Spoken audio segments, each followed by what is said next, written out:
여러분 안녕하십니까? 상반기 6월 말까지 과연 얼마나 많은 국민이 코로나19 백신을 접종할지 정부의 목표치가 갈수록 커지고 있습니다. 모더나 백신이 내일부터 들어오고 미국이 얀센 백신을 당초 약속보다 2배를 제공하기로 하면서 정부가 당초 목표 1,300만 명보다 더 많은 추가 접종이 가능하다고 밝혔습니다. 김하영 기자가 보도합니다. 오늘 오후 서울의 한 대학병원.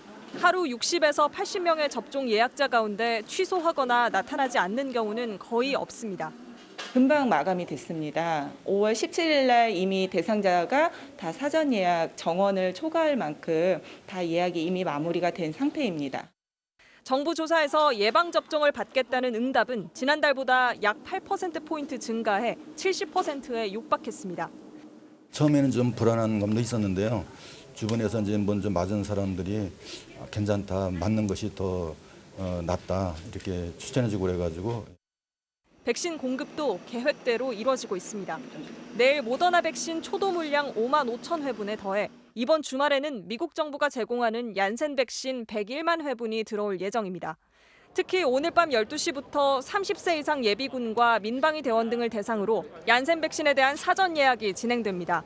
접종 속도가 빨라지고 얀센 백신 등 공급도 추가되면서 정부는 1,300만 명을 훨씬 웃도는 수준으로 상반기 접종 목표를 올려잡았습니다.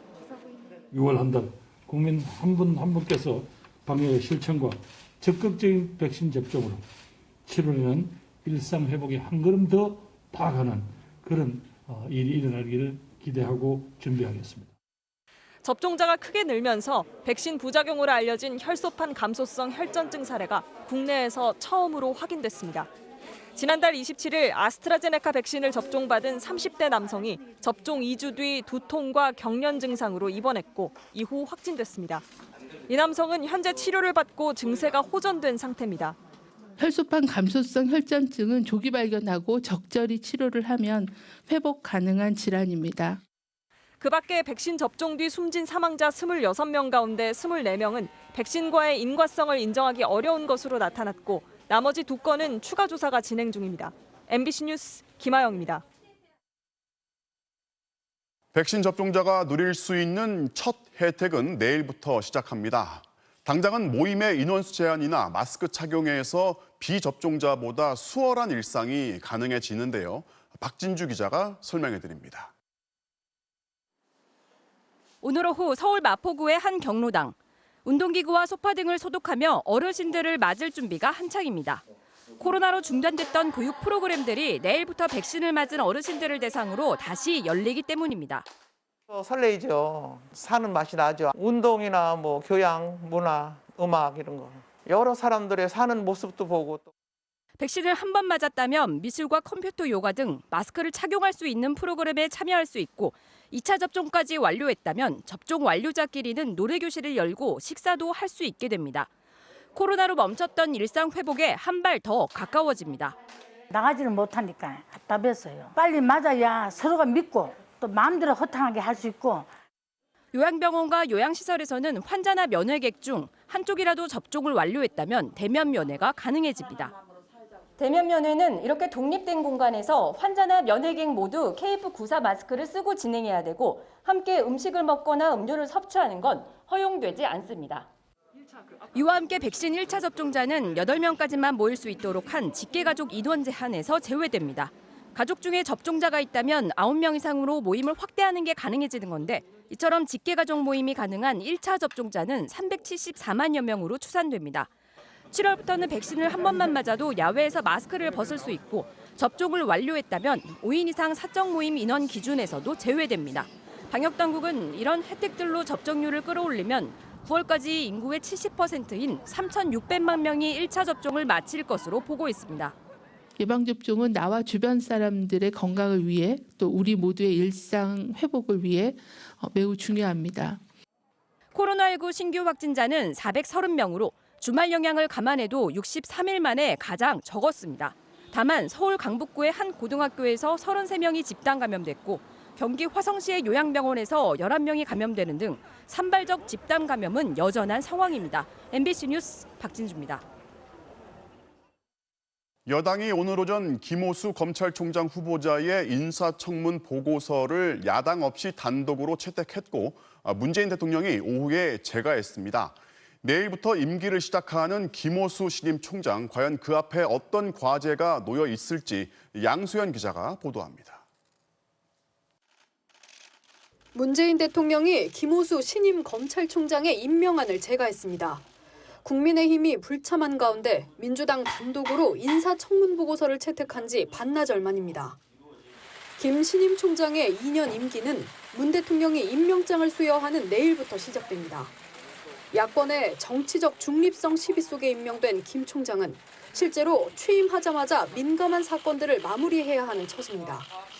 현 정부 정책을 겨냥한 월성원전 경제성 평가 의혹, 검찰 과거사 청산 과정을 파고든 김학의 전 차관 불법 출국 금지 의혹, 두 사건 모두 전현직 청와대 관계자들을 재판에 넘길지 최종 판단이 남은 상황입니다.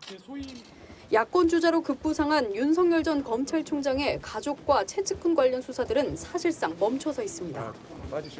검찰개혁 추진 과정에 법무부와 검찰 간 파열음도 여전합니다. 법무부는 일선 형사부의 직접 수사 기능을 축소하는 기존 검찰 조직 개편 취지를 구체화하고 있는 반면 검찰은 위법 소지마저 우려된다는 반대 입장입니다. 위반된 부분이 있다면 당연히 시정되어야죠. 그 부분을 검토하겠다는 겁니다. 대규모 물갈이가 예고된 검찰 고위급과 간부 인사 향방도 관심입니다. 법무부는 이미 기수와 상관없이 검사장급 인사를 탄력적으로 운용하기로 결정했는데 검찰 일각에선 정권의 비우호적인 검사들을 찍어내려는 거라며 반발하고 있습니다. 박범계 법무장관은 전임 윤석열 총장 때와 마찬가지로 이번에도 신임 총장의 의견을 듣는 자리를 마련하겠다고 밝혔습니다. 출범 초기부터 검찰과 대립각을 세우고 있는 고위공직자 범죄수사처와의 역할 조정도 김 총장의 숙제로 던져졌습니다. MBC 뉴스 양소연입니다.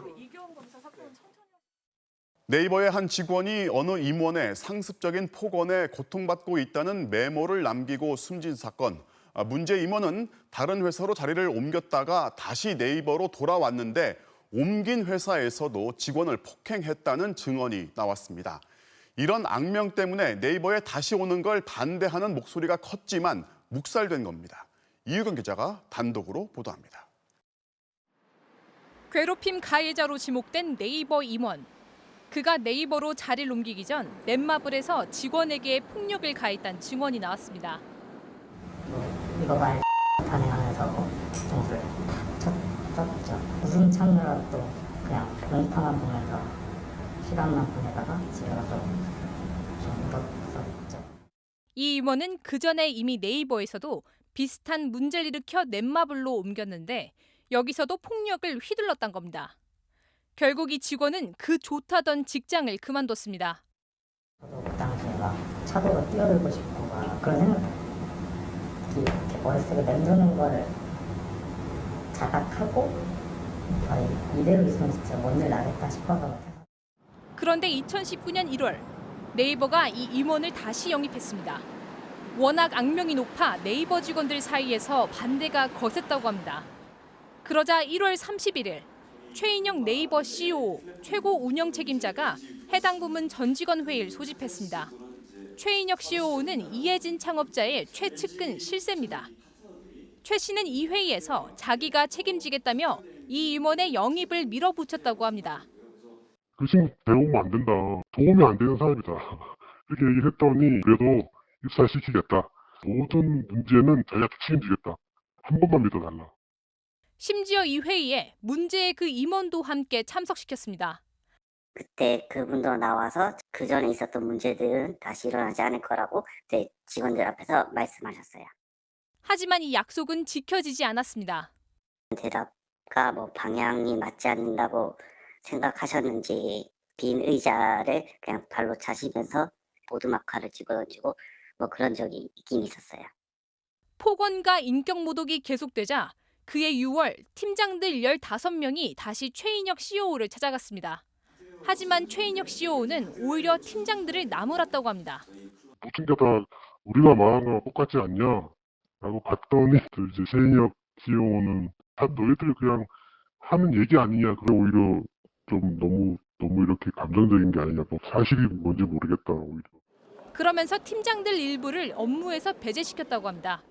결국 일부 팀장과 팀원들이 회사를 떠났습니다. 그러니까 그때부터 이제 다들 도저히 안 되겠다. 이렇게 간 것도 사실 되게 큰 행동이었는데 한 명씩 한 명씩 계속 퇴사하기 시작했죠. 그래서 아마 지금 남아있는 사람들 중에 한 명이 본인이고. 최인영 네이버 CEO는 MBC의 전화와 문자에 응하지 않았습니다. 네이버는 현재 외부 기관의 조사가 진행 중이라는 이유로 입장을 밝히지 않았습니다. MBC 뉴스 유교입니다. 여러분 안녕하십니까? 상반기 6월 말까지 과연 얼마나 많은 국민이 코로나19 백신을 접종할지 정부의 목표치가 갈수록 커지고 있습니다. 모더나 백신이 내일부터 들어오고 미국이 얀센 백신을 당초 약속보다 2배를 제공하기로 하면서 정부가 당초 목표 1,300만 명보다 더 많은 추가 접종이 가능하다고 밝혔습니다. 김하영 기자가 보도합니다. 오늘 오후 서울의 한 대학병원. 하루 60에서 80명의 접종 예약자 가운데 취소하거나 나타나지 않는 경우는 거의 없습니다. 금방 마감이 됐습니다. 5월 17일 날 이미 대상자가 다 사전 예약 정원을 초과할 만큼 다 예약이 이미 마무리가 된 상태입니다.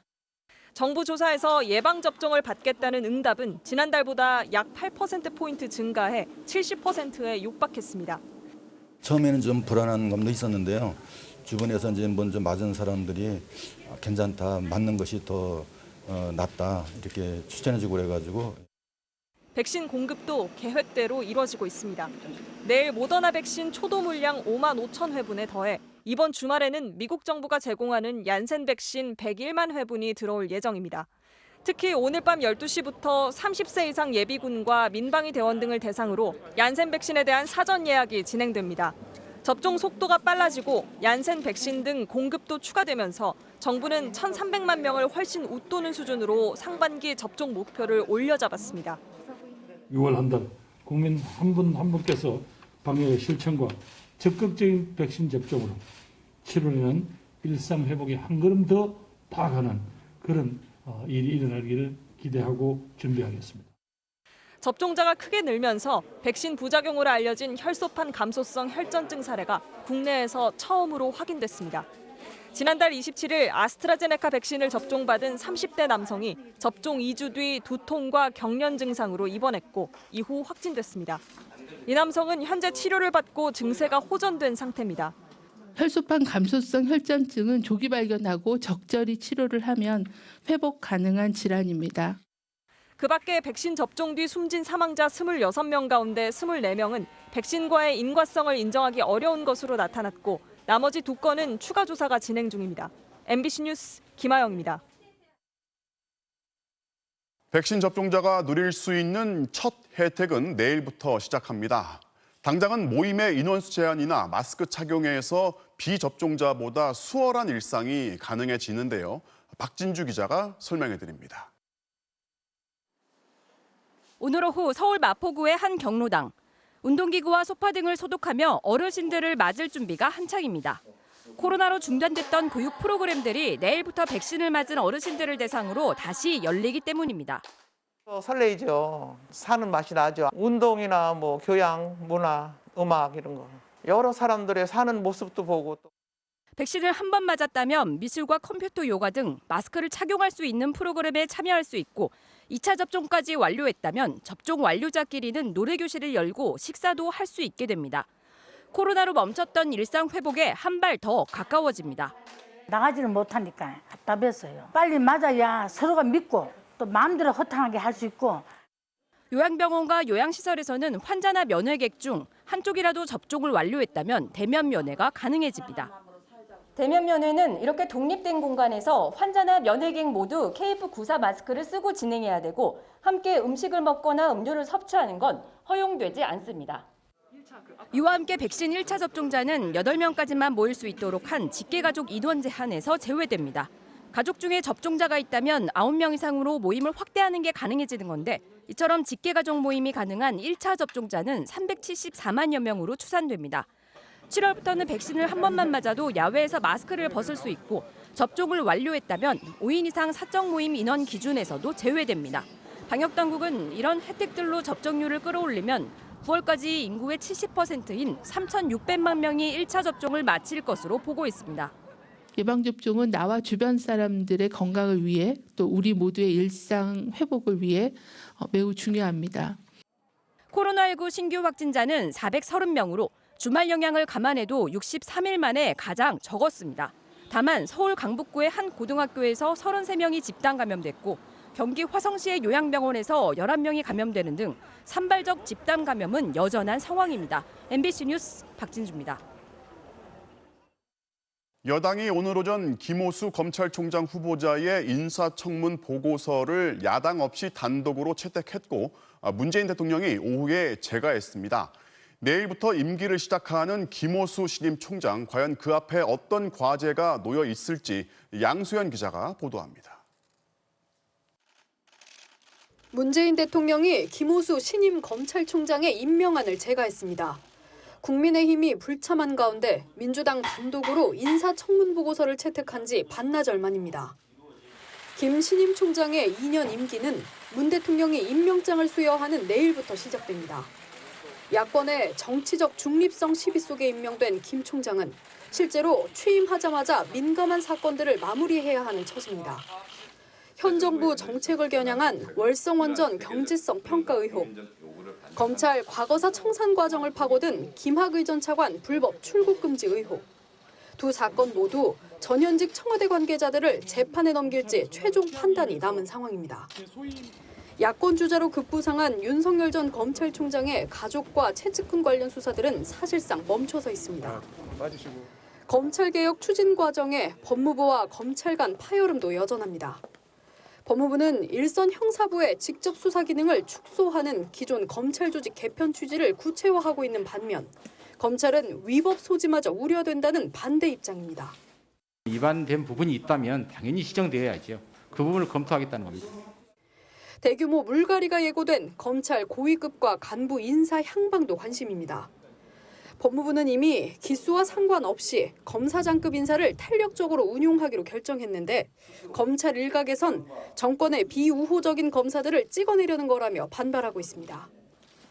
박범계 법무장관은 전임 윤석열 총장 때와 마찬가지로 이번에도 신임 총장의 의견을 듣는 자리를 마련하겠다고 밝혔습니다.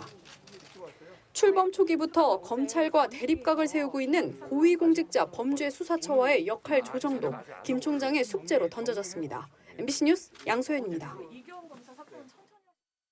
네이버의 한 직원이 어느 임원의 상습적인 폭언에 고통받고 있다는 메모를 남기고 숨진 사건.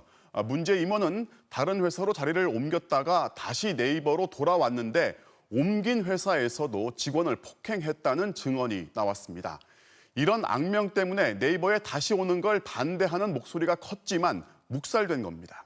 이유경 기자가 단독으로 보도합니다. 괴롭힘 가해자로 지목된 네이버 임원. 그가 네이버로 자리를 옮기기 전 넷마블에서 직원에게 폭력을 가했다는 증언이 나왔습니다. 이거 말 반응하면서 동술 쳤죠. 무슨 창문으로 또 그냥 공파만 보면서 시간만 보내다가 집에 가서 좀 울었었죠. 이 임원은 그전에 이미 네이버에서도 비슷한 문제를 일으켜 넷마블로 옮겼는데 여기서도 폭력을 휘둘렀던 겁니다. 결국 이 직원은 그 좋다던 직장을 그만뒀습니다.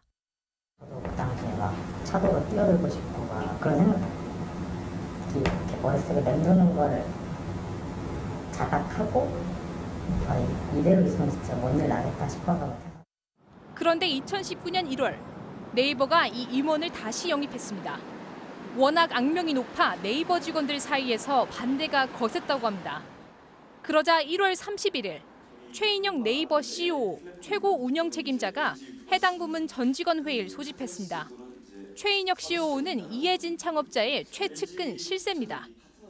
최 씨는 이 회의에서 자기가 책임지겠다며 이 임원의 영입을 밀어붙였다고 합니다. 그 친구 데려오면 안 된다. 도움이 안 되는 사람이다. 이렇게 얘기를 했더니 그래도 입사시키겠다. 모든 문제는 자기가 다 책임지겠다. 한 번만 믿어달라. 심지어 이 회의에 문제의 그 임원도 함께 참석시켰습니다. 그때 그분도 나와서 그 전에 있었던 문제들은 다시 일어나지 않을 거라고 제 직원들 앞에서 말씀하셨어요. 하지만 이 약속은 지켜지지 않았습니다. 대답과 방향이 맞지 않는다고 생각하셨는지 빈 의자를 그냥 발로 차시면서 오두막칼을 집어던지고 그런 적이 있긴 있었어요. 폭언과 인격 모독이 계속되자 그해 6월 팀장들 15명이 다시 최인혁 CEO를 찾아갔습니다. 하지만 최인혁 CEO는 오히려 팀장들을 나무랐다고 합니다. 어떤 데다 우리가 말한 거랑 똑같지 않냐? 라고 갔더니 또 이제 최인혁 CEO는 너희들이 그냥 하는 얘기 아니냐? 그래 오히려 좀 너무 이렇게 감정적인 게 아니냐? 사실이 뭔지 모르겠다 오히려. 그러면서 팀장들 일부를 업무에서 배제시켰다고 합니다. 결국 일부 팀장과 팀원들이 회사를 떠났습니다. 그러니까 그때부터 이제 다들 도저히 안 되겠다. 이렇게 간 것도 사실 되게 큰 행동이었는데 한 명씩 계속 퇴사하기 시작했죠. 그래서 아마 지금 남아있는 사람들 중에 한 명이 님이고. 최인혁 네이버 CEO는 MBC의 전화와 문자에 응하지 않았습니다. 네이버는 현재 외부 기관의 조사가 진행 중이라는 이유로 입장을 밝히지 않았습니다. MBC 뉴스 유교입니다. 한국의 대표적인 IT 기업이라면 조직 문화가 좀 다르겠지 하는 생각은 틀렸습니다. 저희가 취재해보니 오히려 여느 기업에서 볼 수 없는 가혹한 인사제도가 작동하고 있는데요. 네이버의 인사팀 기타라는 제도의 실체를 김윤미 기자가 취재했습니다. 전직 네이버 직원은 몇 년 전 네이버에 다닐 때 부서장이 지속적으로 폭언을 했다고 말했습니다. 특별한 이유도 없었다고 합니다.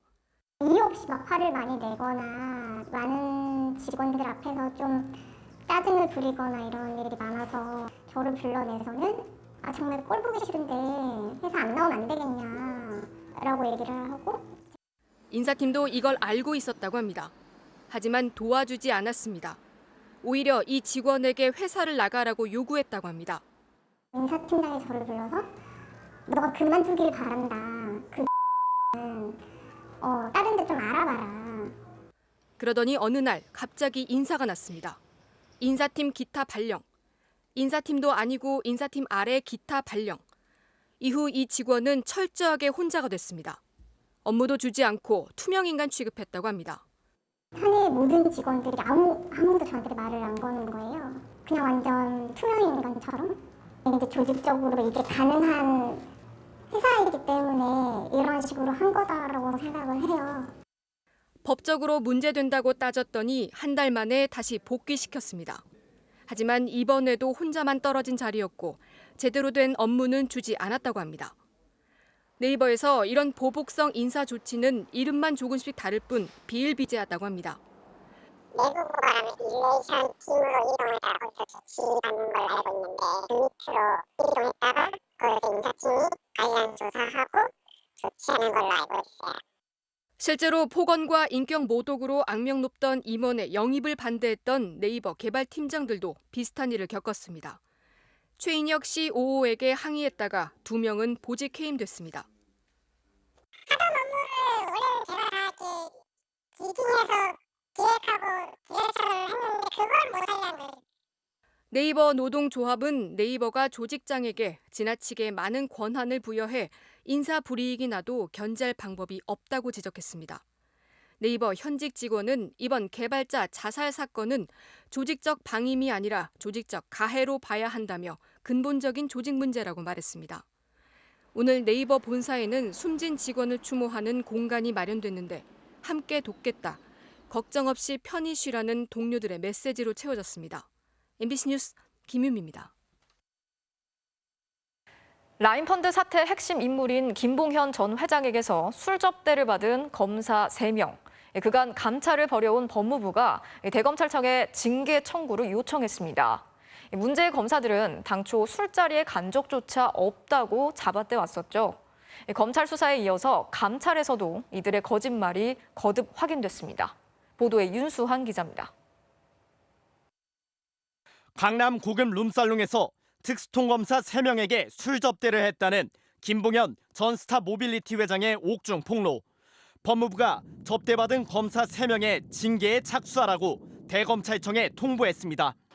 김 전 회장의 폭로 7개월 만입니다. 검사로서 품위를 크게 떨어뜨려 감봉 이상의 중징계가 필요하다는 의견도 함께 전했습니다. 앞서 의혹을 수사했던 검찰은 작년 말 술접대는 사실이라고 밝혔지만 이때도 새 검사는 모두 술자리에 간 일이 없다며 수사 결과를 부인했습니다. 별도의 감찰을 진행해온 법무부는 3명 중 2명의 참석은 확실하지만 A 검사는 불투명하다며 징계를 망설여 왔습니다. 그런데 지난달 A 검사가 자신을 포함한 3명 모두 술자리에 있었다며 당시 상황을 자세히 적은 진술서를 내면서 상황이 뒤집힌 겁니다. 감찰 결과 이들은 접대 당일인 재작년 7월 18일 저녁 미국 연수를 앞둔 B 검사의 환송회를 위해 모였습니다. 자주 가던 술집에 빈자리가 없자 특수부 선배였던 이주영 변호사의 소개로 문제의 룸살롱에 간 것으로 파악됐습니다. 다만 이들은 술자리 동석자가 라임 사태 핵심인 김봉현 전 회장인지 몰랐고 또 김 전 회장이 술값을 계산한 사실 역시 알지 못했다고 진술한 것으로 전해졌습니다. 감찰 결과를 통보받은 대검찰청은 조만간 감찰위원회를 열어 검사 3명에 대한 징계 수위를 논의하게 됩니다. 이를 바탕으로 김호수 신임 검찰총장이 징계를 청구하면 법무부 검사징계위원회가 이들에 대한 최종 징계를 결정합니다. 한편 지난해 12월 청탁금지법 위반 혐의로 기소된 이주영 변호사와 나이업 검사 등의 정식 재판은 반년째 한 차례도 열리지 않고 있습니다. MBC 뉴스 윤수환입니다. 경찰이 대리수술 의혹을 받고 있는 인천 21세기 병원의 원장과 행정직원 등 9명을 입건했습니다. 또 압수수색을 통해 확보한 자료에 대한 분석을 마치는 대로 피의자들을 불러서 조사할 계획입니다. 김건희 기자가 취재했습니다. 경찰의 수사 대상에 오른 인천 21세기 병원 관계자는 모두 9명입니다. 대리수술을 지시한 혐의로 병원 공동원장 3명 등 의사 5명, 실제 수술을 집도한 원무과장과 진료협력과장 등 행정직원 4명이 입건됐습니다. 앞서 MBC가 입수해 보도한 10시간 분량의 수술 영상에는 원무과장과 진료협력과장, 진료협력실장 등 직원 4명이 실제로 수술을 진행하는 장면이 담겨 있었습니다. 경찰은 지난 27일 압수수색을 통해 확보한 자료 분석에도 속도를 내고 있습니다. 병원 수술 일지와 진료 기록, 전자 의무 기록 시스템 자료를 분석해 영상으로 확인된 것 이외에도 대리수술이 더 있었는지 입증하는 데 주력하고 있습니다. 또 병원 측이 조직적으로 증거인멸을 시도한 정황에 대해서도 수사하고 있습니다. 특정 기관의 데이터가 비어있는지, 컴퓨터 하드디스크에 증거인멸을 시도했는지 디지털 증거 분석 작업을 벌이고 있습니다. 압수한 휴대전화 10대와 CCTV 영상 분석 작업도 계속 진행 중입니다. 특히 수술실 입구를 비추는 CCTV는 녹화된 영상이 없었는데 병원 측이 고의로 전원을 껐는지 여부도 조사하고 있습니다. 다른 내부 CCTV 분석을 통해 임직원들의 병원 내 동선을 확인한다는 계획입니다. 인천 21세기 병원에 대리수술 추가 피해 사례도 접수됐습니다.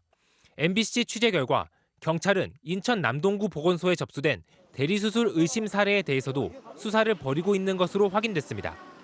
또 피의자들이 다른 병원에서도 대리수술을 집도했는지 등을 살피기 위해 휴무일에 다른 병원으로 출장을 간 적이 있는지 등도 들여다볼 계획입니다. 경찰은 증거 분석을 마치는 대로 이들을 차례로 소환할 방침입니다. MBC 뉴스 김건희입니다. 지난 토요일 밤부터 일요일 새벽까지 부산 해운대 해수욕장은 무법천지로 변했습니다. 미국의 현충일인 메모리얼데이 연휴를 즐기겠다면서 2,000명이 넘는 주한미군, 또 외국인들이 술을 마시고 춤을 추고 폭죽까지 쏘면서 난동을 부린 건데요. 구청 단속반은 방역 위반 현장을 200건 넘게 적발했지만 말로만 하지 말라고 했을 뿐 과태료조차 부과하지 않았습니다. 주한미군 측은 한국경찰과 협력해서 주한미군이 연루됐는지 확인 중이라고 밝혔습니다. 류재민 기자가 취재했습니다. 일요일 자정이 가까운 시각, 주한미군을 포함해 외국인 2,500여 명이 해운대 해수욕장에 모였습니다. 술 마시며 춤을 추고 옷을 벗고 바다에 뛰어들기도 합니다. 술 기운이 오르자 연신 폭죽을 터뜨리는 외국인들. 해운대에서는 금지된 행동입니다. 외국인이 가지고 있는 폭죽을 제가 이렇게 수거를 했거든요. 뺏었거든요. 모래 위에 타는 차가 있어요. 실어놨었는데 와서 탁 들고 가는 거예요. 시간이 지날수록 백 사장은 무법천지로 변합니다. 만취 상태로 시비가 붙는가 하면 웃옷을 벗어던진 한 외국인은 백 사장의 소변을 보기도 합니다. 주변 사람은 신경 쓰지 않습니다. 이들 대부분은 미국 현충일인 메모리얼데이 연휴를 즐기러 나온 주한미군과 외국인입니다. 방역 수칙은 무시했고 마스크도 쓰지 않았습니다. Gathering 5 more people is let's just allow it. Okay. He's gonna. 공무원 100명, 경찰 80명, 미군 헌병 4명까지 현장에 투입됐지만 이들의 소란은 계속됐습니다. 떨어져 앉으라고 하면 떨어져 앉는데 근데 그게 다시 이제 계속 반복되고 있어요. 아까도 단속을 하니까 계속 백신 맞은 거 보여주려고 하는 거 원래 맞았다고. 3시간 만에 방역수칙 위반 행위 210건을 적발했지만 과태료조차 전혀 부과되지 않았습니다. 작년 7월에도 해운대에선 미국 독립기념일을 맞은 주한미군들이 난동을 부렸지만 속수무책이었습니다. 미군의 경우에는 취해법권이라는 그런 권한이 따로 또 주어져 있기 때문에 해마다 반복되는 주한미군의 난동에 시민단체도 강력히 항의했습니다. 코로나 시국에 마스크를 쓰지 않고 술에 취해서 그렇게 난동을 부린단 말입니까? 주한미군 리 피터스 대변인은 한국 경찰과 협력해 주한미군이 연루됐는지를 확인하고 있다고 말했습니다. MBC 뉴스 류잼리입니다. 여당인 민주당이 2차 추경 방침을 굳힌 가운데 이르면 여름 휴가철에 맞춰서 전 국민 재난지원금을 지급하는 방안을 검토 중인 것으로 확인됐습니다. 추경에는 이 같은 보편 지원과 함께 손실보상제를 도입할 때 필요한 예산도 포함시킨다는 계획입니다. 나세훈 기자가 단독 취재했습니다. 더불어민주당이 2차 추경 논의에 속도를 내고 있습니다.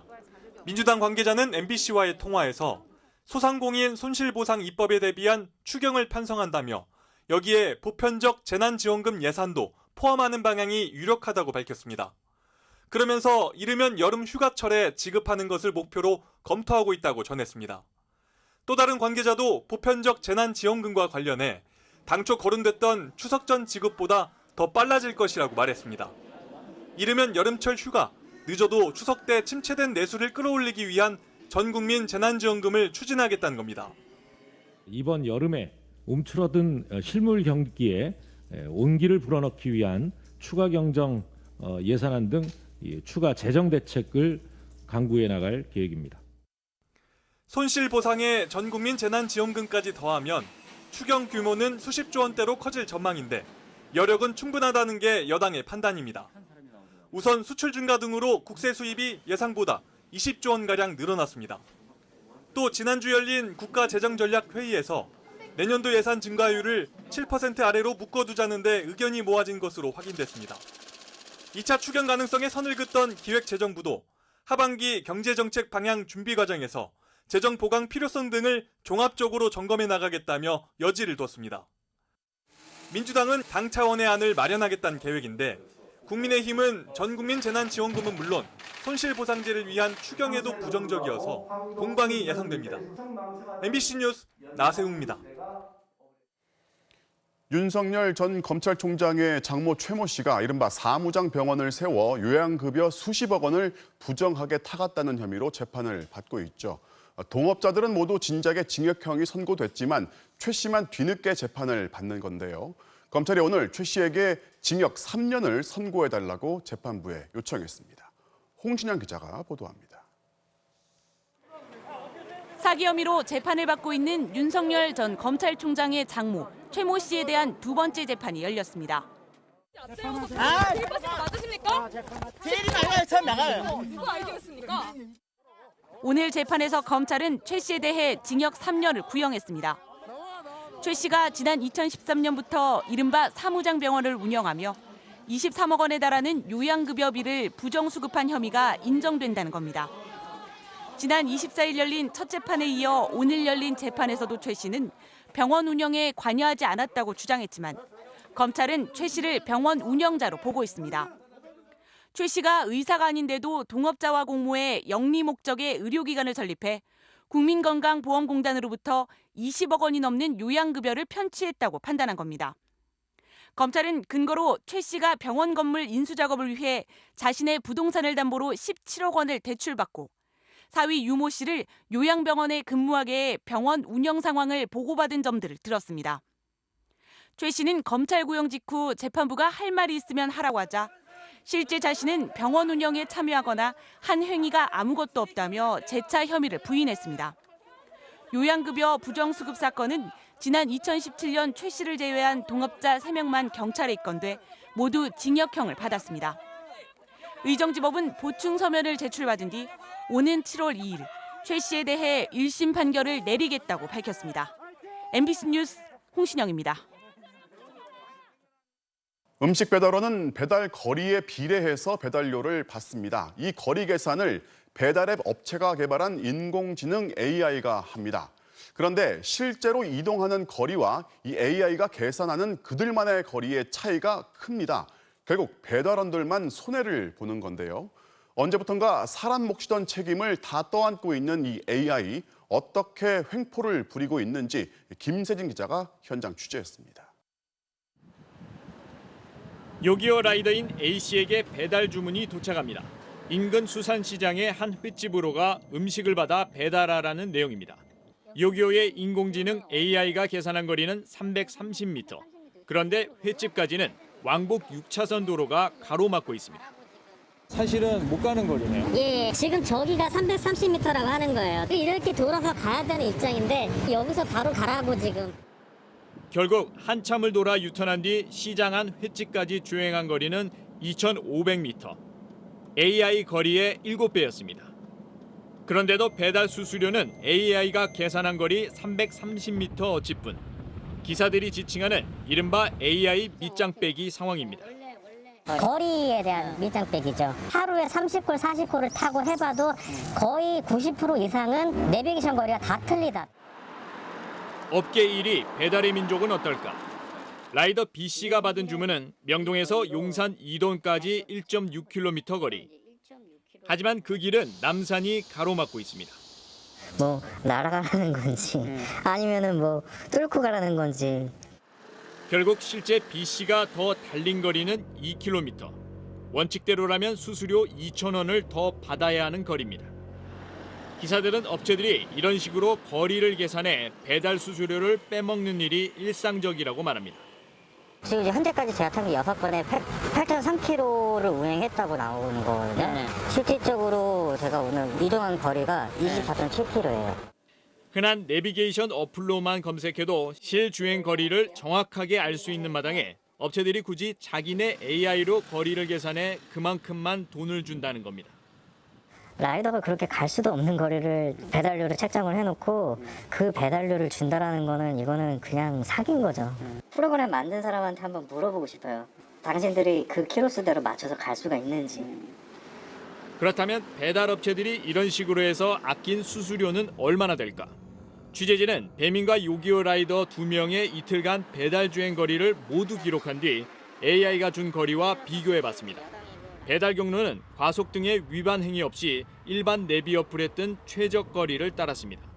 그 결과 배민 라이더의 경우 이틀간 더 달린 거리가 34.7km로 수수료 26,000원을 손해본 것으로 나타났고 요기요 기사도 실제 주행 거리가 38.8km 더 돼 18,200원을 무료 봉사한 셈이 됐습니다. 주 6일 한 달 근무로 환산하면 라이더 한 명당 월 20-30만 원씩을 못 받은 겁니다. 업체별로 라이더가 1,000명에서 3,000명인 걸 감안하면 이런 식의 AI 밑장 빼기로 한 달에 수억 원씩을 아끼고 있는 셈입니다.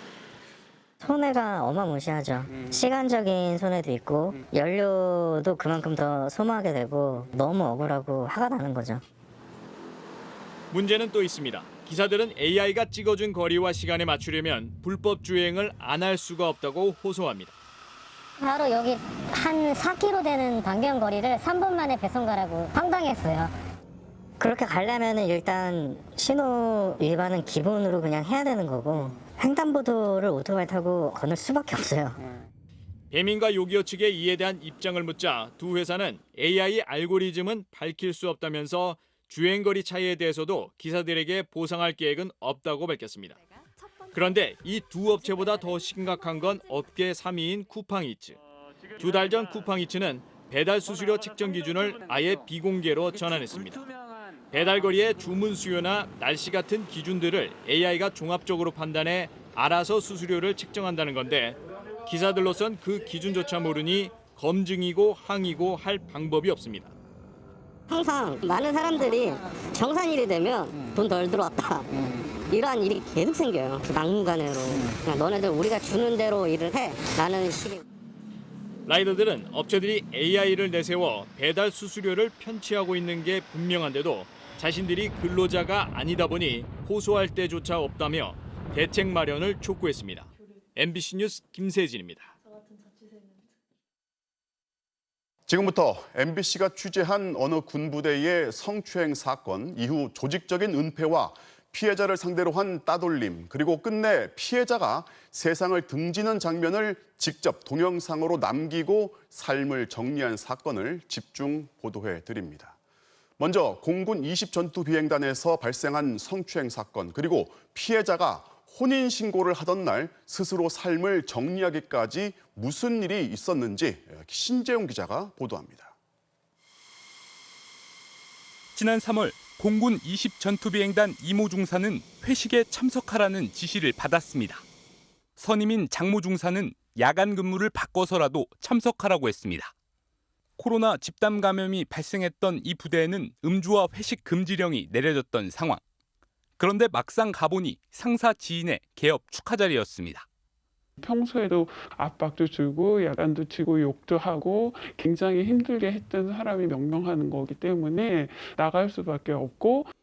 술자리가 끝나 돌아오는 길, 이 중사는 차 뒷자리에서 장 중사에게 성추행을 당했습니다. 앞자리에선 후임 부사관이 운전 중이었습니다. 그냥 만지는 게 아니라 중요 부위도 만지고 가슴도 만지고 혀까지 들어오는 그런 행동들을 계속 한 거예요. 너무 부끄럽고 치욕스럽잖아요.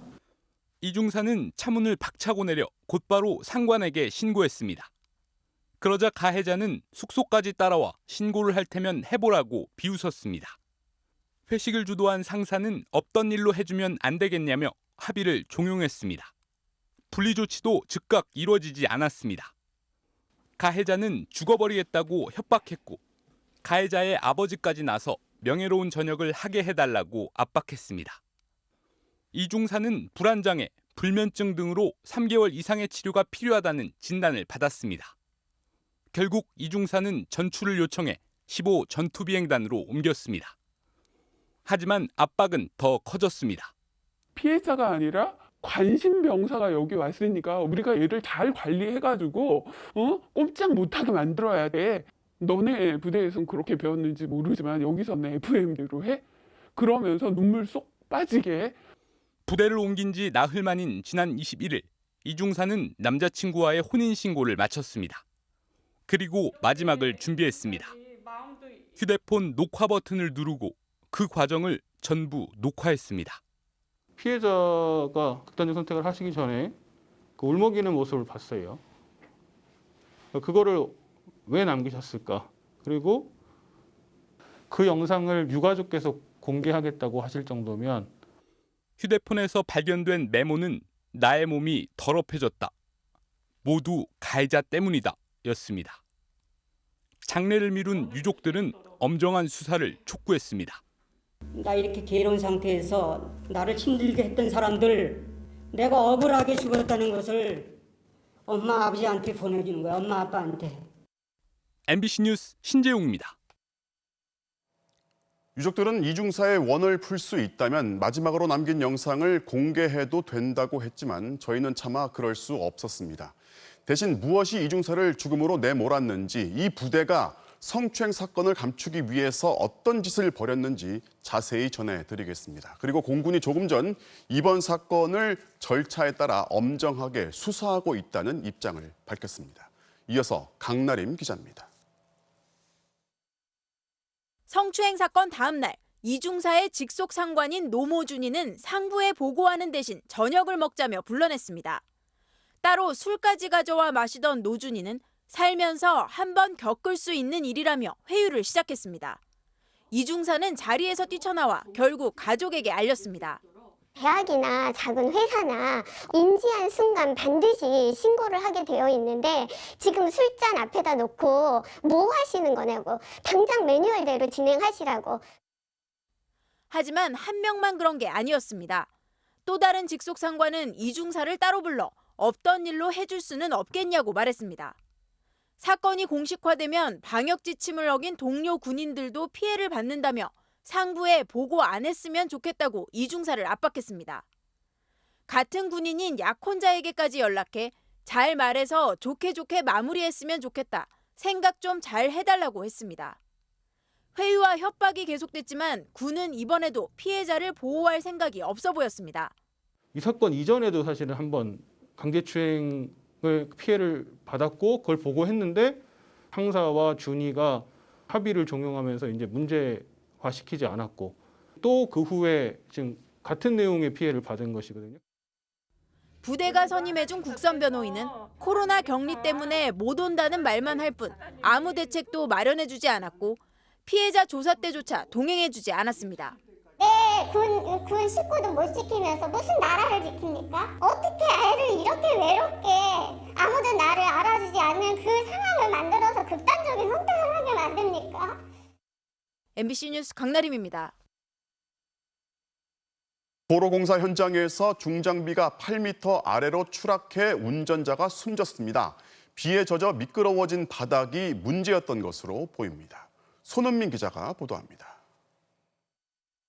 땅을 평평하게 다지는 중장비가 하늘을 향해 뒤집혀 있습니다. 운전석은 납작하게 찌그러져 아예 형체가 사라졌습니다. 사고가 난 건 오늘 오전 9시쯤입니다. 경북 밀양과 청도 사이에 2차선 도로를 새로 놓는 공사 현장에서 10톤짜리 대형 중장비가 비탈면 아래 도로로 떨어졌습니다. 인근 주민이 사고를 목격하고 근처의 현장 사무소에 알렸습니다. 8m 높이에서 장비가 거꾸로 떨어지면서 그 안에 타고 있던 50대 운전자가 숨졌습니다. 숨진 사람은 이 도로의 바닥 다짐 공사를 맡은 하청업체 대표로 확인됐습니다. 당시 공사 현장엔 비가 계속 내리면서 작업이 중단됐고 근무자도 없었습니다. 평소 현장 감독을 주로 맡았던 이 업체 대표는 중장비 기사를 대신해 혼자 장비를 몰다 사고를 당한 것으로 보입니다. 숨진 대표는 중장비 운전 면허가 있었습니다. 그런데 이 장비는 바닥면이 미끄러워 보통 비가 오는 날엔 가동하지 않았던 것으로 알려졌습니다. 진동마다 앞에 쇠모트 이렇게 돼 있는 부분이라 진행을 하기 위해서는 미끄러지는 부분이 있어서 기본적으로는 비가 온 뒷날은 작업을 안 하거든요. 못 하거든요.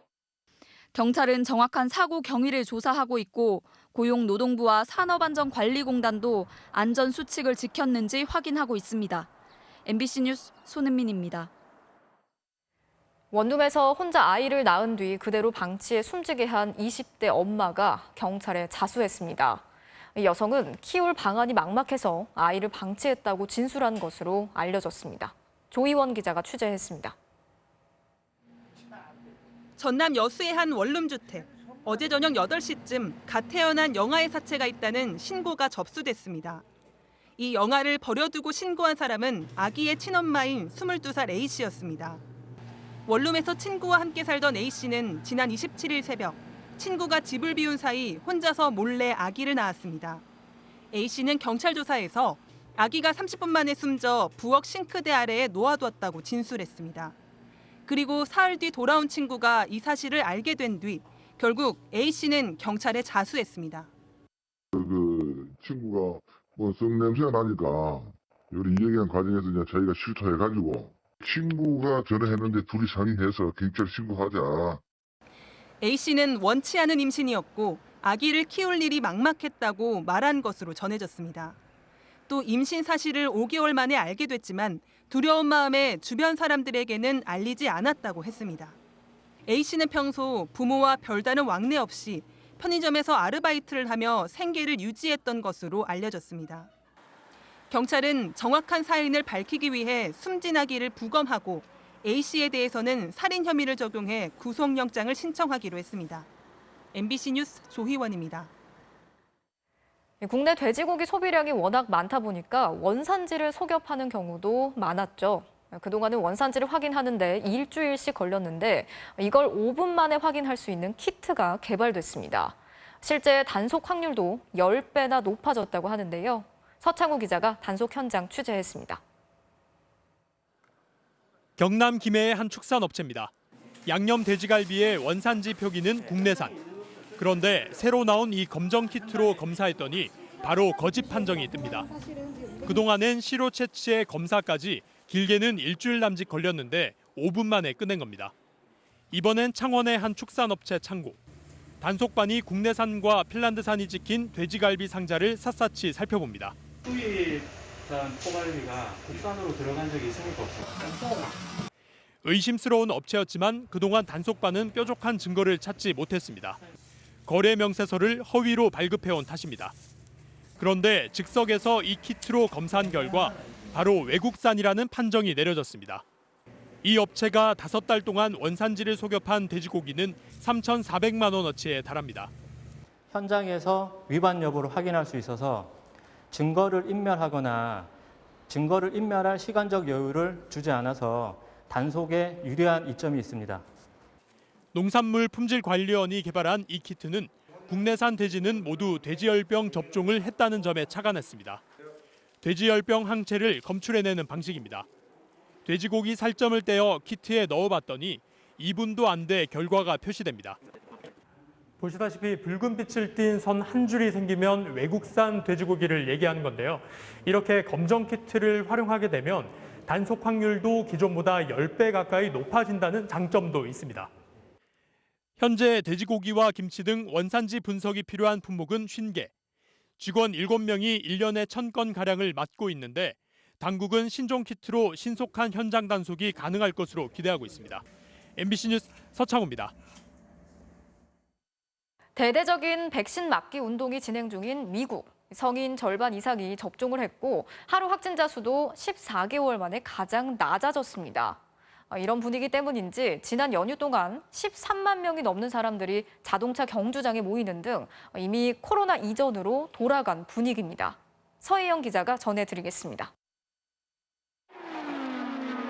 미국 인디애나폴리스의 한 자동차 경주장. 거대한 관람석에 빈자리를 찾기 힘듭니다. 참석자 대부분은 마스크를 쓰지 않았습니다. 원래 40만 명을 수용할 수 있는데 보건당국이 40%를 허가해 무려 13만 5천 명이 모였습니다. 코로나19 사태 이후 최대 인파입니다. This is just absolutely awesome. Man, I only did 2 races this year and I won 2. I think I still got it, don't you think? 보스턴의 야구 경기장도 코로나 이후 처음으로 인원 제한이 사라졌습니다. 쌀쌀한 날씨에도 2만 5천 명이 몰렸습니다. 이를 기념해 미국 질병통제예방센터 로실 윌렌스키 국장이 시구자로 나섰습니다. 수도 워싱턴 DC에선 참전 용사를 기리기 위해 수천 명이 오토바이를 끌고 행진했습니다. I think there's a lot of excitement to kind of get back to normal as a country. This is Memorial Day weekend, and this kicks it off into Memorial Day. 지난 13일 마스크 착용 지침을 완화한 이후 첫 번째 연휴 동안 미국 전역이 북적였습니다. 현지 시간 28일 195만 9천 명이 항공기를 이용해 코로나19 이후 최고치를 기록했고 연휴 전체 이동 인원은 3,700만 명으로 추산돼 코로나가 한창이던 작년 같은 기간보다 60%나 늘었습니다. 1일 신규 확진자는 현지 시간 29일 약 12,000명으로 14개월 만에 가장 적었습니다. 독립기념일인 7월 4일까지는 미국 성인 70%에게 백신을 1회 이상 접종해 완전히 일상으로 돌아간다는 게 미국 정부의 계획입니다. MBC 뉴스 서혜연입니다. 자신이 대표로 있는 로펌의 후배 변호사를 성폭행한 혐의로 조사를 받던 한 변호사가 스스로 목숨을 끊었다는 소식을 전해드린 바 있죠. 그런데 피해 변호사들이 더 있다는 추가 폭로가 나왔습니다.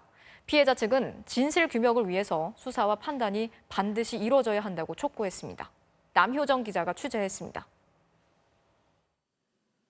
신입 변호사를 상습 성폭행한 혐의로 경찰 조사를 받다 숨진 한 로펌의 대표 변호사 A씨. 추가 피해자가 최소 2명 더 있다는 폭로가 나왔습니다. 이 2명도 신입 변호사들이었습니다. 피해자 측은 숨진 A씨가 자신의 퇴사를 막으려고 설득하는 과정에서 다른 피해자들은 문제 삼지 않았다는 말을 직접 했다고 전했습니다.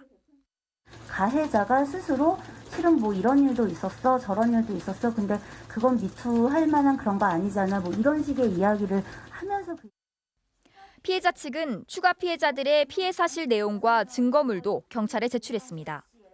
하지만 고소한 지 넉 달이 지난 뒤에야 가해자에 대한 조사가 처음 이뤄졌습니다. 피해자 측은 검찰 수사가 철저히 이뤄지길 바라며 언론 인터뷰에 응했다고 밝혔습니다. 그런데 A씨가 숨지면서 심각한 2차 가해가 이뤄지고 있다고 호소했습니다. 일부 변호사들이 피해자의 신상을 파헤치거나 법조계 내에서 피해자가 언론을 이용한다는 비난의 목소리까지 나오고 있다는 겁니다. 저는 모든 용기를 끌어모아 정당하고 적법하게 고소를 하였지만 가해자의 자살로 악의에 찬 질문과 의혹 어린 시선 속에 남게 되었습니다. 피해자 측은 가해자는 사라졌지만 지금까지 수사된 내용이라도 밝혀달라고 요구했습니다. 또 반드시 6개월간의 실무 수습 기간을 통과해야만 변호사로 활동할 수 있는 현재 제도가 여성 변호사들을 위계 질서에 의한 성폭력에 취약하게 만들 수 있다며 개선을 요구했습니다.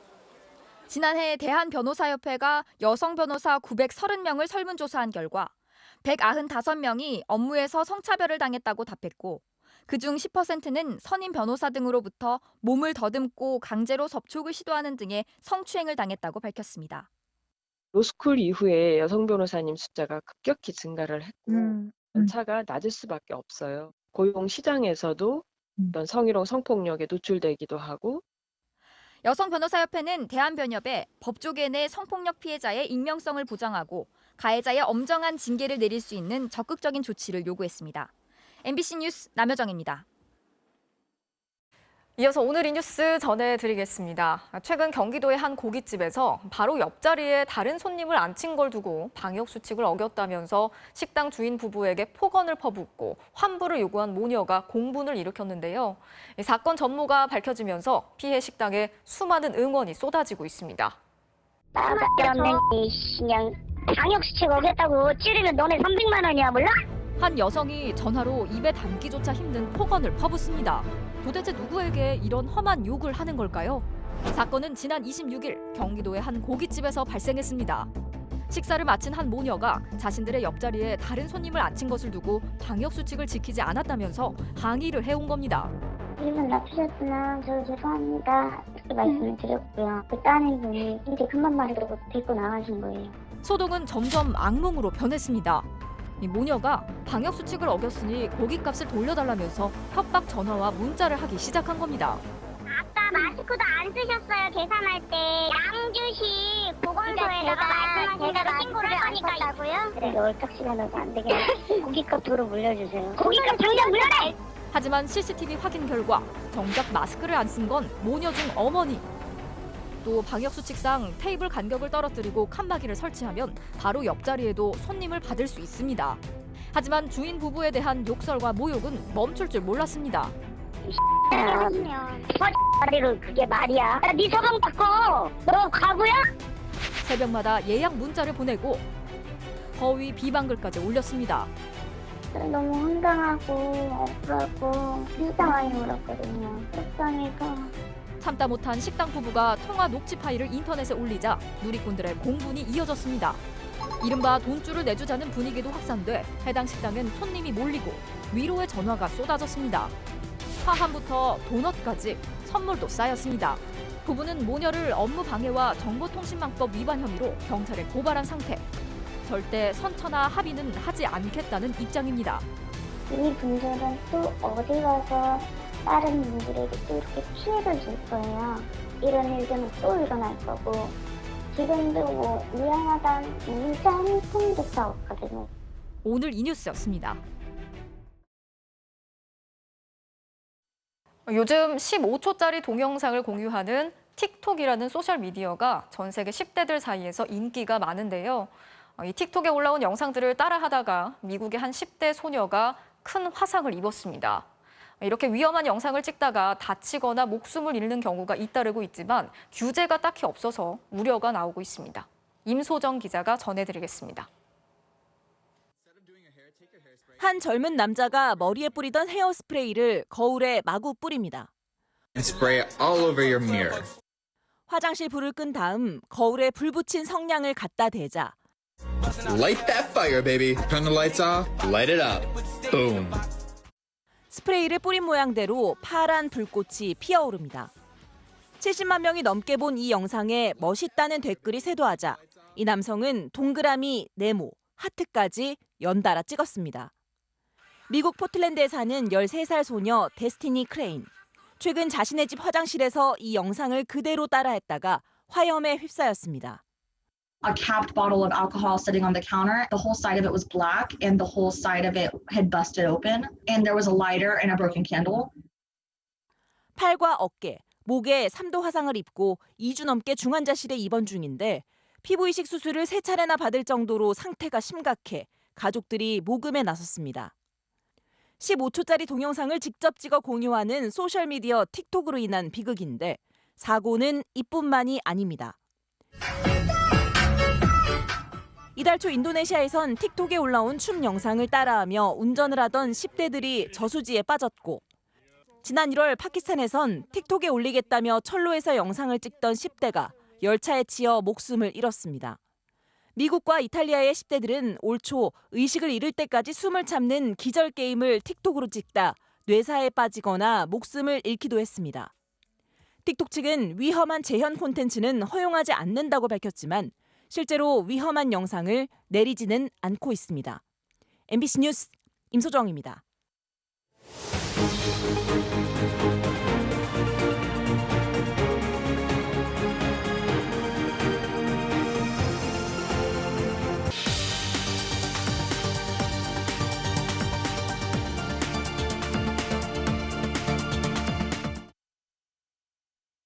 조국 전 법무부 장관의 회고록, 조국의 시간이 내일 공식 출간되는 가운데 여당 내에서 파장이 커지고 있습니다.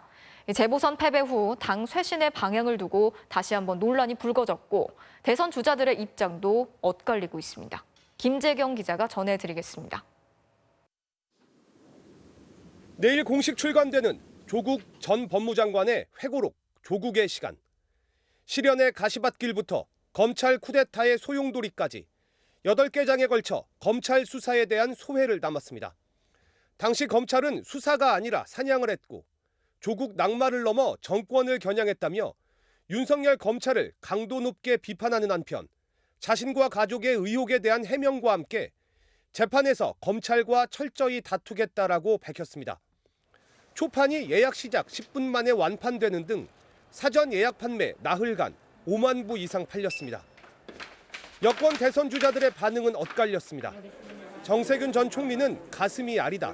당당하게 진실이 밝혀지길 기원한다고 말했고 이낙연 전 민주당 대표도 공감의 뜻을 밝혔습니다. 과잉 수사로 한 가정이 입었던 상처에 대해서도 우리가 충분히 배려해야 한다고 생각합니다. 반면 이재명 경기지사는 침묵했는데 이 지사 측은 조국 사태를 쟁점화하는 건 바람직하지 않다고 말했습니다. 박용진 의원은 책 출간은 조 전 장관의 자유라면서도 당의 입장 정리를 촉구했습니다. 내로남불로 보이는 일들은 없었는지 반성할 지점들이 있다면 그거는 저는 당에서 책임 있게 표현하는 건 맞다고 봅니다.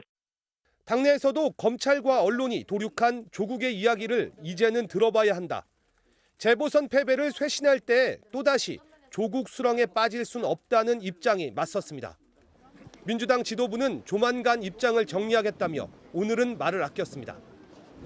조국 전 장관 회고록 관련해서 입장 한 말씀만. 지금 그 얘기를 할 때가 아니고. 야당은 조 전 장관 회고록 출간에 대해 끝까지 반성하지 않는 모렴치이자 국민 기만극이라고 비난했습니다. MBC 뉴스 김재경입니다. 윤석열 전 검찰총장이 최근 국민의힘 권성동 의원과 만나서 대권 출마와 관련된 의견을 나눈 것으로 확인됐습니다. 야권의 중견 정치인과는 처음 만나는 거여서 정계 진출이 임박했다는 관측도 나오고 있는데요. 야당의 모시기 경쟁, 여당의 견제도 본격화되고 있습니다. 이 소식은 이기주 기자가 취재했습니다. 지난 주말 강릉의 한 식당에서 찍힌 사진입니다. 윤석열 전 검찰총장이 검사 출신이자 동갑내기 친구인 국민의힘 권선동 의원과 환한 표정으로 어깨동무를 하고 있습니다. 4시간 저녁 식사 자리에서 권 의원 일행은 대권 후보로 나와야 한다고 제안했고 윤 전 총장은 고개를 끄덕인 것으로 전해졌습니다. 권 의원은 MBC에 윤 전 총장이 대선 출마에 대한 강한 의지를 드러냈다고도 전했습니다. 지인을 만났을 뿐이란 윤 전 총장 측 설명에도 현직 국회의원이자 국민의힘 중견 정치인을 만났다는 점에서 본격적인 정치 활동, 특히 국민의힘 입당을 검토하는 게 아니냐는 관측이 나옵니다. 윤석열 모시기 경쟁을 벌이는 국민의힘 당권 주자들도 다급해졌습니다. 나경원 후보는 윤 전 총장과 직간접적인 소통을 하고 있다. 주호영 후보는 당대표가 되면 윤 전 총장이 즉시 입당할 수 있다며 영입 적임자임을 자처했고 이준석 후보는 한술 더 떠 윤 전 총장의 처가 의혹들을 방어할 비책들을 준비했다며 수호자까지 자임했습니다. 윤석열 총장 쪽에다가 그 비단 주머니 3개를 드리겠습니다. 네.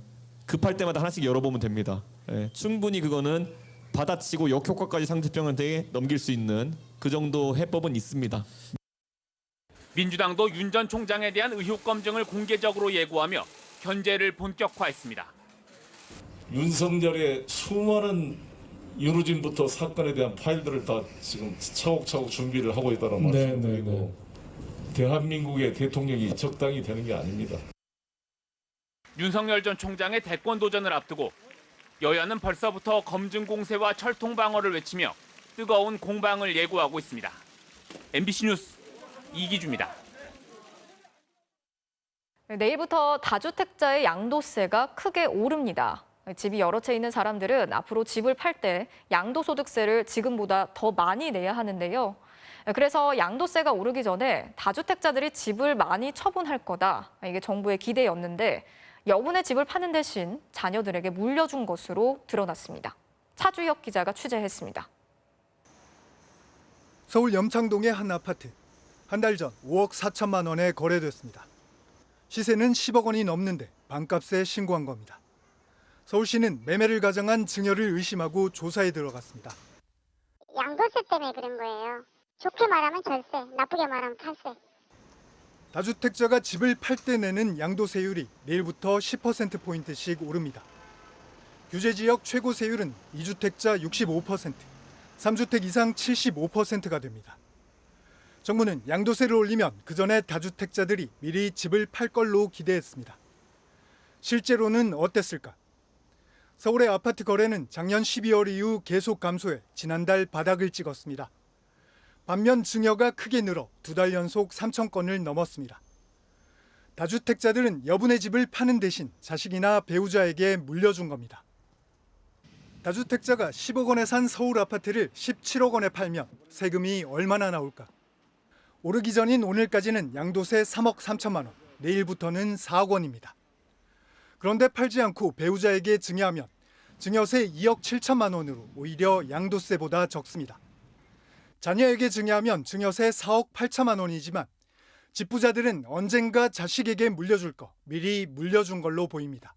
언젠가는 같은 규모의 재산을 증여해주거나 혹은 장기적으로 상속을 해줄 때 결국 내야 될 돈이다라고 하는 인식이 굉장히 컸던 거고요. 집부자들이 집을 팔지 않는 건 집값이 계속 오를 거라는 확고한 믿음 때문이기도 합니다. 다주택자들의 확고한 믿음과 버티기에 비하면 정부 정책은 그렇게 확고해 보이지 않습니다. MBC 뉴스 차주혁입니다. 세계 1위 인구 대국으로 무려 37년 동안 한 자녀 정책을 고수했던 중국. 2016년 2자녀로 규제를 완화했는데 불과 5년 만에 다시 한 가정에 3명까지 낳을 수 있다고 발표했습니다. 가파른 출산율 저하 때문인데 한국과 마찬가지로 젊은 세대가 육아 문제로 출산을 꺼리는 게 원인이라고 합니다. 보도에 김정원 기자입니다. 1980년대 중국 허베이성. 트럭 여러 대가 계획하지 않은 출산은 부끄럽다고 써있는 현수막을 붙이고 거리를 누빕니다. 한 자녀 정책을 홍보하는 겁니다. 중국은 인구 증가로 식량난이 올까봐 1979년부터 자녀 1명만 허용했습니다. 하지만 경제 성장 이후 신생아 수가 급격히 줄면서 2016년 2자녀 정책을 도입했고 불과 5년 만에 다시 3자녀까지 허용한 겁니다. 我国人口发展中面临着一些结构性矛盾，如劳动年龄人口和育龄妇女规模下降。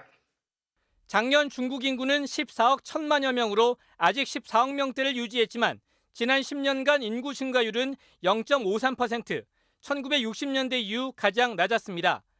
특히 내년에 65살 이상이 전체 인구의 14%, 약 2억 명을 차지하는 고령 사회에 진입해 사회적 부담이 커질 것으로 보입니다. 인구 대국 중국이 이렇게 인구 감소를 걱정하게 된 건 한국과 크게 다르지 않습니다.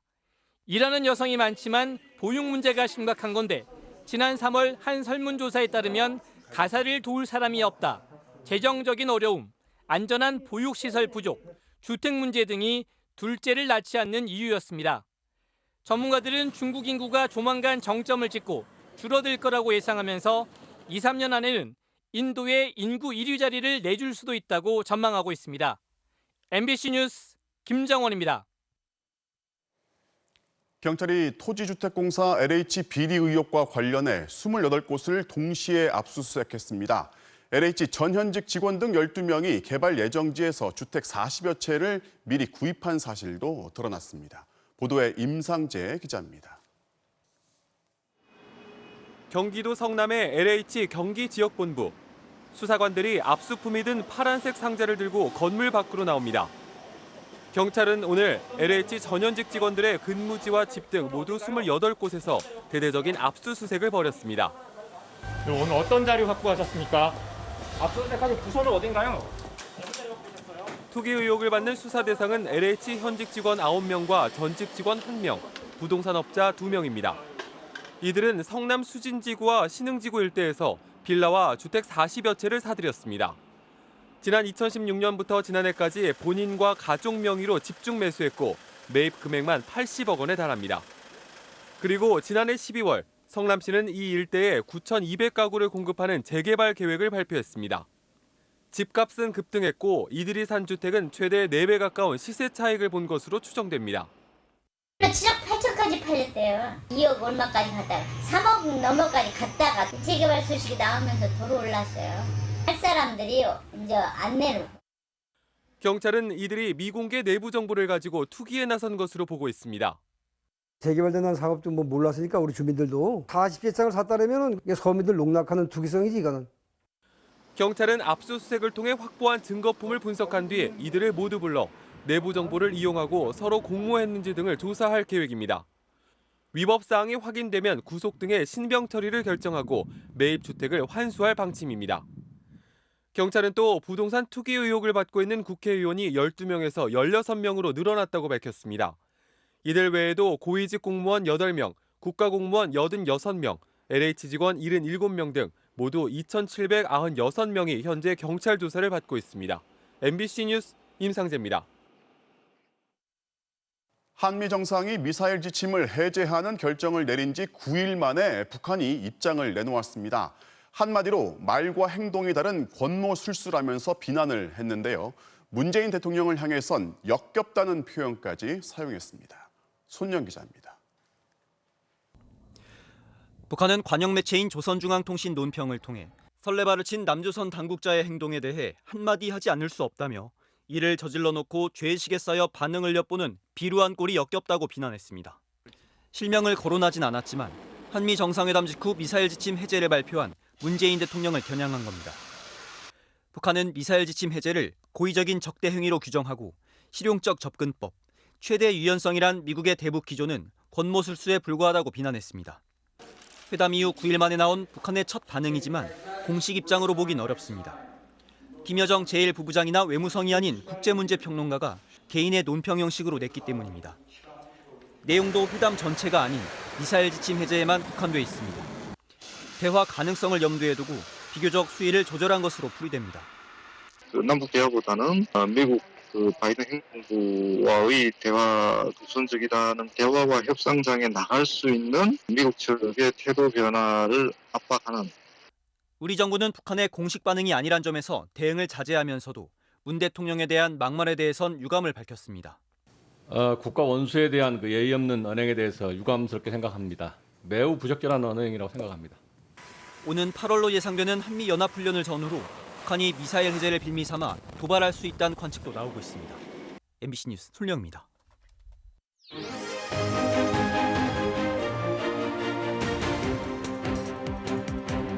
정치적 참견 시점 정치팀 김지경 기자 나와 있습니다. 자, 오늘 준비한 소식 볼까요? 네.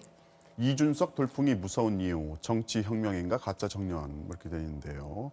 국민의힘 당대표 선거에서 이준석 돌풍이 계속되고 있는데 정치권에 이제 변화라는 이제 화두를 던지고 있어요.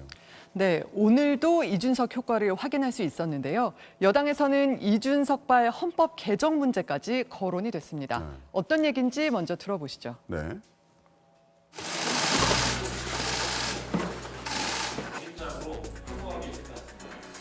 이준석 후보의 돌풍은 더 이상 나이로 피선거권을 제한하는 것이 무의미해졌음을 보여주고 있습니다.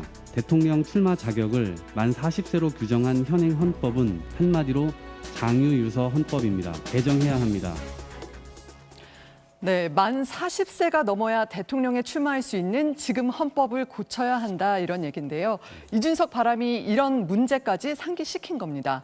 젊은 정치인 도전에 대해선 지금 여야를 가리지 않고 긍정적인 평가가 나오고 있는데요.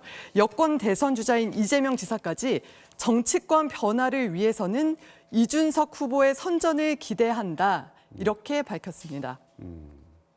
자, 변화의 바람을 일으킨 거는 분명해 보이는데 이 후보의 정치 노선을 두고서요. 당 안팎에서 여러 얘기들이 있어요.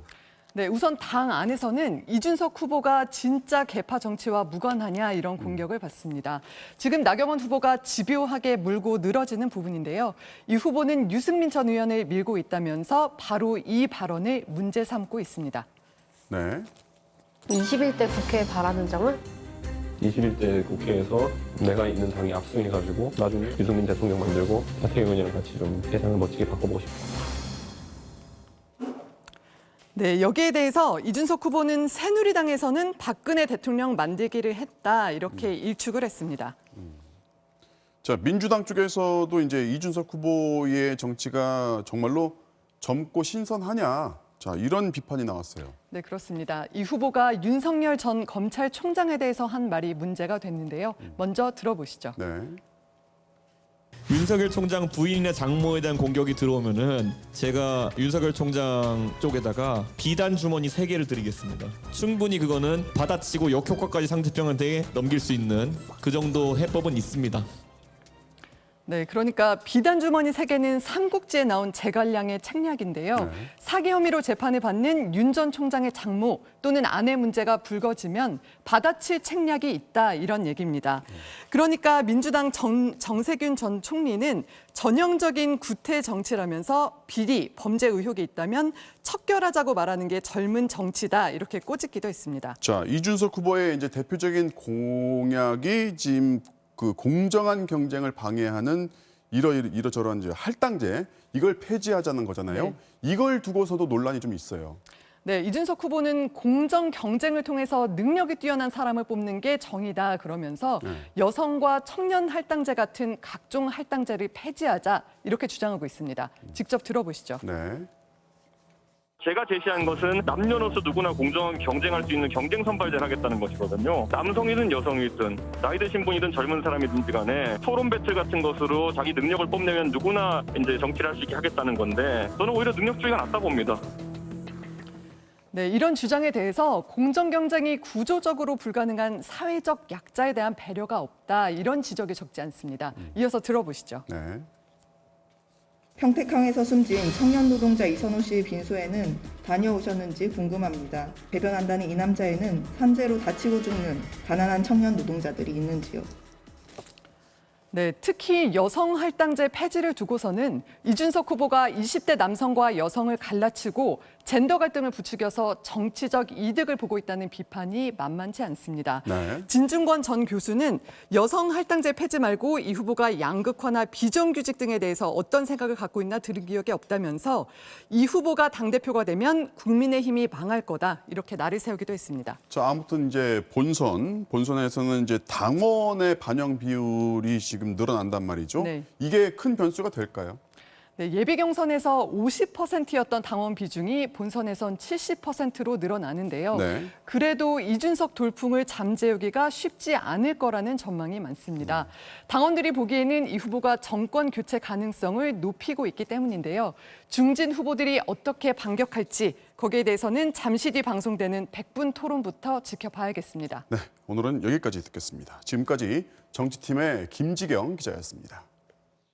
한동안 소식을 듣기 어려웠던 이승우 선수가 오늘 올림픽 축구대표팀에 소집됐는데요. 상황은 좋지 않지만 자신감만큼은 여전하네요. 손장훈 기자의 보도입니다. 지난 2월 포르투갈 포르티모넨스 임대 이후 출전 시간은 고작 30분. 하지만 경기를 뛰지 못한 아쉬움도, 떨어진 실전 감각에 대한 우려도 이승우에겐 큰 걸림돌이 아니었습니다. 제가 주어진 환경 속 안에서 정말 최선을 다했기 때문에 정말 아쉬웠던 시즌이기도 하지만 또 제 자신한테는 부끄럽지 않고 실망하지 않았고요. 넘치는 자신감은 예전과 변함이 없었지만 경쟁자들은 훨씬 더 많아졌습니다. 이강인과 정우영 등 유럽 파일, 이동준, 이동경, 송민규 등 K리거들까지 가장 뜨거운 이선 공격수 발탁 경쟁에서 이승우는 경험을 최고의 무기로 꼽았습니다. 스페인을 가면서부터 경쟁을 해서 또 이겨야지만 뛸 수 있는 그런 곳에서 항상 자라왔고 또 이게 좀 몸에 배긴 것 같아요. 어느 위치나 자신은 항상 있고요. 그러나 이승우의 경기력에 의문을 던지는 수많은 비관적인 시선들이 존재하는 만큼 앞으로 남은 15일간의 훈련, 특히 가나와의 2차례 평가전에서 스스로의 경쟁력을 입증해야 합니다. 감독님이랑 한번 아시안 게임을 해봤고 또 좋은 추억이 있다 보니까 감독님이 원하는 축구를 잘 알기 때문에 거기에 잘 맞춰서 잘 적응할 수 있도록 하겠습니다. MBC 뉴스 손장훈입니다. 공을 향한 집념에 그 결과까지 완벽했던 선수 이야기로 토플레이 출발합니다. 미국 대학야구입니다. 1루 쪽 파울 타구에 그대로 몸을 날리는데 잡았어요. 펜스 밖으로 주저없이 몸을 날린 슈퍼맨 캐치. 과감한 다이빙도 놀랍지만 여기에 완벽한 착지까지 선보입니다. 낙법이라도 배웠나요? 이건 10점 만점에 10점이네요. 이번엔 메이저리그입니다. 높게 뜬 파울 타구를 관중이 잡아냈어요. 맨손으로 백핸드 캐치를 한 것도 대단하지만 들고 있던 맥주를 단 한 방울도 흘리지 않은 실력이 놀랍네요. 이 순간만큼은 주연으로도 손색이 없습니다. 프랑스 오픈 테니스로 가볼까요? 네트 앞에서 드롭샷 대결이 이어지는데 아니 어떻게 한 거죠? 순간적인 재치가 돋보이는 백핸드 위닝샷. 네트 아래로 공이 지나가도 이렇게 득점이 될 수 있네요. 지금까지 홈플레이였습니다. 다음 달 5일부터 세 차례 펼쳐질 월드컵 아시아 2차 예선을 앞두고 축구 A대표팀도 오늘부터 본격적인 소집 훈련에 돌입했습니다. 월요일 밤 스포츠 뉴스였습니다.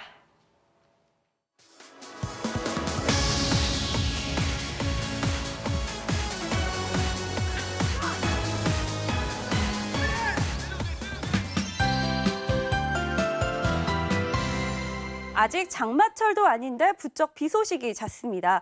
내일 새벽 사이 북쪽으로는 또다시 비구름이 지나겠는데요. 그래도 어제처럼 요란하지는 않겠습니다. 경기 북부와 강원 북부 지방에서는 5mm 미만의 적은 양의 비가 오겠고요. 서울 등 그 밖의 중북부 지방에서도 빗방울이 떨어지겠습니다. 한편 밤사이 남부지방에서는 안개가 무척 짙어지겠습니다. 가시거리가 최소 50m까지 좁혀질 수 있겠는데요. 출근길 안전운전 하셔야겠습니다. 그래도 낮 동안에는 따스한 햇살이 내리쬐겠는데요. 오늘보다 구름이 더 걷히면서 기온도 덩달아 오르겠습니다. 한낮에 서울이 25도로 예년 이맘때 수준을 보이겠고요. 광주 등 남부지방이 30도 가까이 올라 덥겠습니다. 자세한 지역별 내일 날씨입니다. 내일 전국의 미세먼지 농도 보통 수준으로 내내 쾌적함이 감돌겠습니다. 서해안 지방에서는 안개가 짙어지겠고요. 하늘은 남부지방을 중심으로 온종일 맑겠습니다. 아침 최저 기온은 서울 18도, 안동 13도 등으로 오늘과 비슷하거나 2도가량 높아지겠고요. 낮 최고 기온은 서울 25도, 대전과 대구 29도까지 오르겠습니다. 수요일인 모레는 전국에서 맑은 하늘이 드러나겠는데요. 하지만 목요일부터 금요일 사이 또다시 비가 내릴 전망입니다. 날씨였습니다. 5월 31일 뉴스데스크 마치겠습니다. 오늘도 함께해 주신 여러분 고맙습니다.